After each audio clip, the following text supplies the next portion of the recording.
Good evening, DC. Dave the Pickup Artist with you tonight. And we've got this week's pickups. First off, we got a kind of a buyer beware. I usually get my reissues from Amazon, like I'm sure a lot of you do. And up until 2020, I would get them in a very sturdy Amazon box like this, with some padding in it, the big bubble wrap thing. But I got a reissue last week, January 2nd, I believe, and it came in this.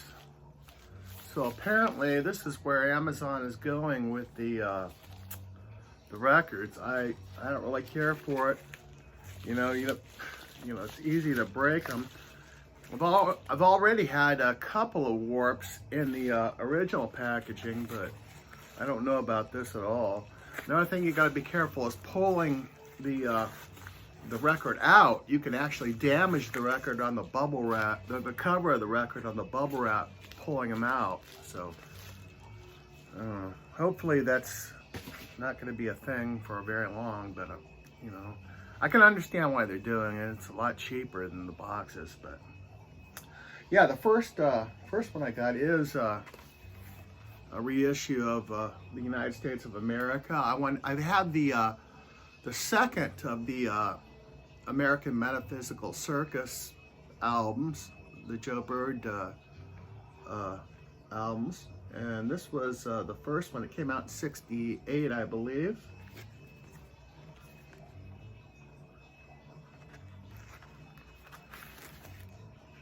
Columbia label. Yeah, I love this. It probably is one of the top 10 psychedelic albums, and a lot has been made about there's no guitar on it. I think what happened, it actually sounds like there's guitar on it.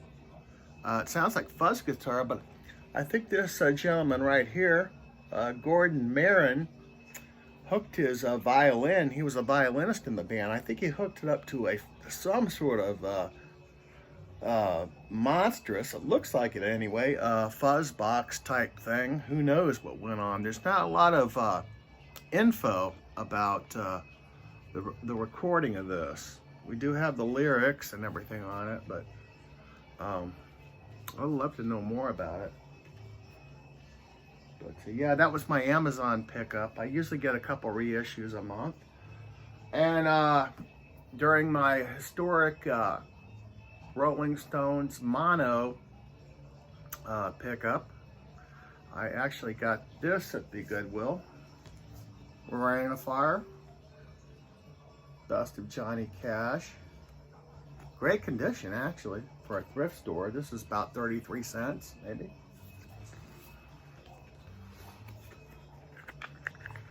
Very good condition on the Columbia label. And despite my youthful appearance, I remember the Johnny Cash show in the early 70s. He had great guests on it, like Derek and the Dominoes, I believe, and some other rock bands. But yeah, he was all over the place. He worked with Bob Dylan a lot too. So yeah, that's cool. And we're at the dollar bin, and I found the Doobie Brothers. What were once vices are now habits. Cool thing about this is it's got the great Jeff Skunk Baxter in it, the guitar player. He was actually in several bands. He started out in Ultimate Spinach, and he played on the Ultimate Spinage's third album.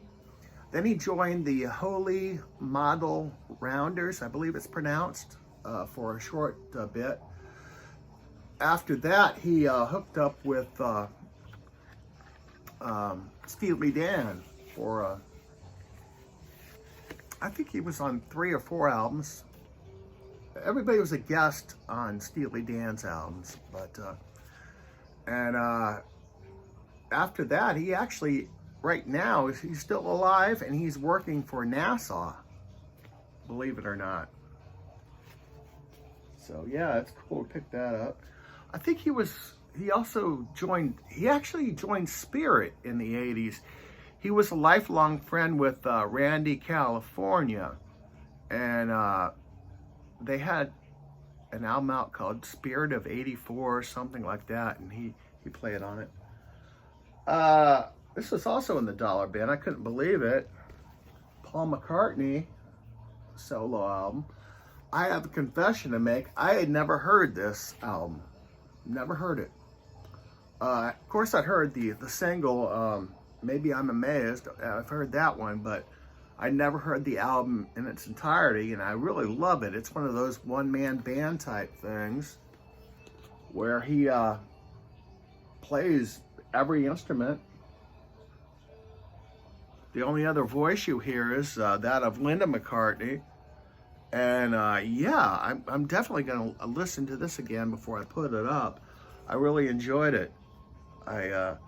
There's actually a lot of Beatles solo albums that I have not heard that I'm discovering, you know, through the dollar bins and whatnot. But yeah, this is a great pickup. The oddity of the week was this thing right here. Back in, this is the Billy Jack soundtrack.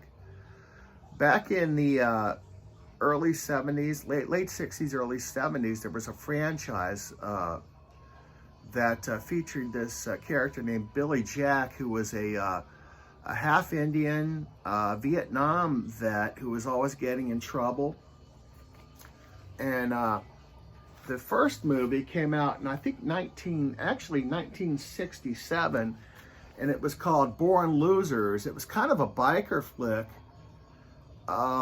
And we meet this guy, and he wears this kind of Indian hat. And I think that's actually the best one of the, I think there were 4 movies.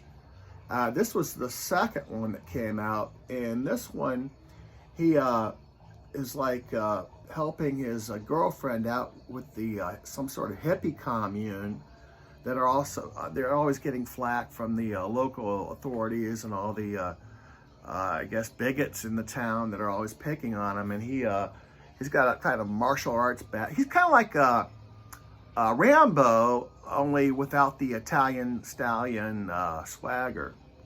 But yeah, there were 4 of them. The best one is the first one, and the first one is called Born Loser, and that's also has best soundtrack. That's pretty much fuzz rock soundtrack. This is okay. This has got the a band called Coven on it. Maybe some of you are familiar with that. They had a very rare record out, but it's okay. But if you want to check it out, start from the first one. It's called Born Losers, and he had Billy Jack was the second one. I think it was a Trial Billy Jack or some garbage after that. But yeah, this is pretty cool. It was on a, I remember we saw this at the drive-in. It was on a double bill with Enter the Dragon, Bruce Lee. So yeah. Oh yeah, and watch those feet. He'll kill you with those feet. And that's about all I got tonight. Thanks everyone for watching, and I will see you again real soon.